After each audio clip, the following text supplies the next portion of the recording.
Dear students, let's learn the difference between non-current assets and current assets.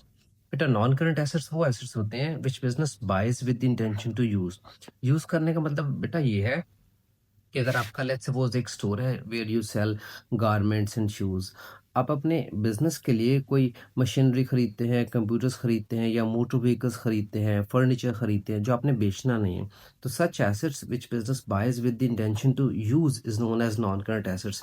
For example, आप premises खरीदते हैं, land and building जहाँ पर आपने अपने बिजनेस रन करना है, you buy computers, motor vehicles और फर्नीचर, ये सारे होते हैं non current assets. Therefore, these assets stay in the business for a longer period of time.